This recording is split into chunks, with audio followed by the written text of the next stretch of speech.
Edgars, kas tikko notika? Tikko uzskatāmī Evikas Siliņas valdība demonstrēja, ka viņu svarīgiem likumiem nav kvoruma, nespēja nodrošināt kvorumu. Un mēs, opozīcija, izmantojot šo izdevību, mēs cieti neatbalstam klimata likumu. Tas, ko plānoja virzīt Evikas Siliņas valdība, kuru sadalīja divos jaunās interpretācijās.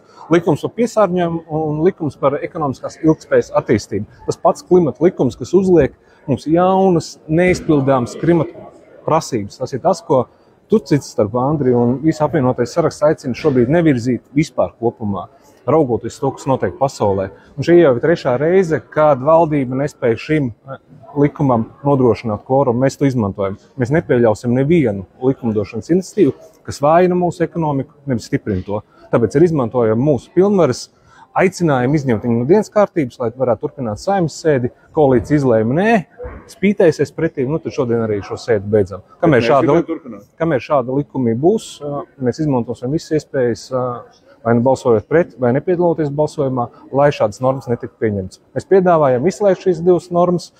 Šodien no dienas kārtības koalīcija nobalsoja, ka nē, labāk izlēma, tad beigt sēdi. Tad, draugi mīļie, nodrošiniet kvorumu, vai arī atsakieties no šādām muļķībām. Jo mūsu iebildums ir tikai pret šiem diviem likumiem. Mēs darbu turpināt gribējām līdz mēs iesniedzām priekšlikumu izslēgt šos divus darba kārtības punktus ārā, lai varētu sēdi turpināt, nevirzot šīs muļķības.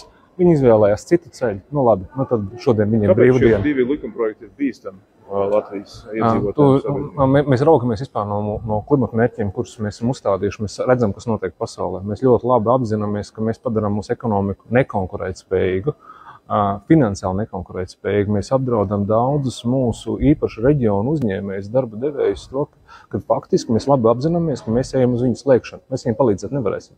Vienkārši tas arī mūsu ekonomikai nepavēlkams. Prioritāte jau visam, mēs esam visi sapratuši ir drošība.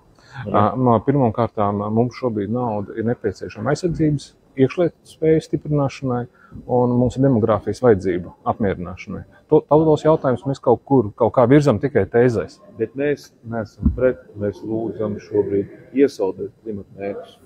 Atlikt, kamēr mūsu galvenais apdraudējums ir drošība. Ne tikai šodienas sēdē mēs to aicinājām. Mēs to aicinājām arī iepriekšējās sēdēs jau pirms pāris mēnešiem.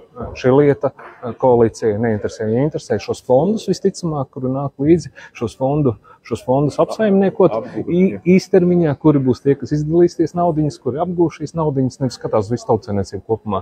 Tautsaimniecībai kopumā šīs zaļā kursa turpināšana tādā kontekstā, kā tas ir šobrīd, ir vairāk apdraudējums nekā pozitīvs. Un apvienotais saraksts nevar atbalstīt neko tādu ne šajā balsojumā, nekādā citā. Mēs kategoriski esam pret tādu politiku.